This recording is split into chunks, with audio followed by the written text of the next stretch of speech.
ำหรับการเรียนเก่งหรือว่าเทคนิคในการเรียนเก่งก็บ่ยากเนาะถ้ามีเวลาว่างหรือว่าเวลามีชั่วโมงว่างต่างๆเขาก็จัดเอาปื้มนี้มาอ่านเดินทบทวนเกี่ยวกับบทเรียนต่างๆแล้วก็เวลากลับไปฮอดพักหรือว่าฮอดฟาร์มต่างๆก่อนมีเวลาว่างก็จะจัดปื้มมาอ่านจนถึงบทเรียนเก่าตัวที่เราได้เรียนมาแล้วก็เวลาขึ้นห้องเวลาที่ชั่วโมงอาจารย์เข้าสอนก็เทคนิคในการเรียนเก่งก็คือจะต้อง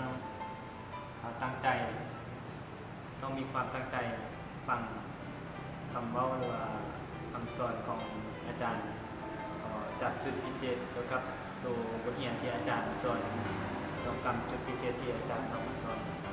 เพื่อเอามาใช้นี่แม่บางทีก็คิวบ่มีคิวได้เอาต่อไป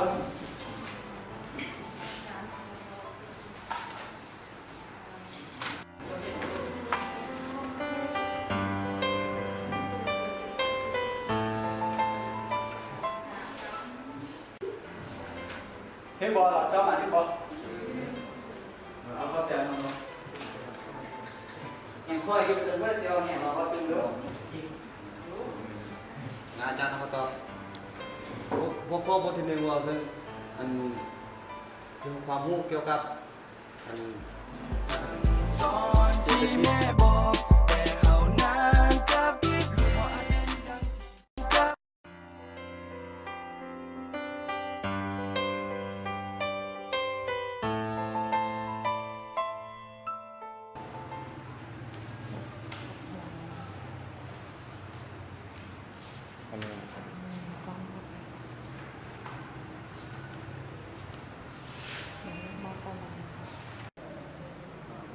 การ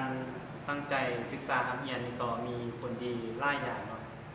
อันที่หนึ่งก็คือจะเฮ็ดให้ตัวเองนั้นมีความรู้ความสามารถวิจิตรซ่องแล้วก็เรียนให้เฮ็ดให้ตัวเองเวลาไปเซ็งหรือว่านั่นก็จะได้คะแนนดีตอนรับใบประกาศต่างๆก็จะมีใบคะแนนที่เขาติดมาเพื่อไปประกอบไปยังยืนเอกสารไปสมัครเรียนเพื่อนก็จิเบิ่งตามคะแนนตัวที่เขาเรียนมาสุดทรมานคือบ่มีตัวตนคือคนสิหมดอายุสังขารเลยอยากรู้ว่าตัวเองเป็นลูกหรือตุ๊กตา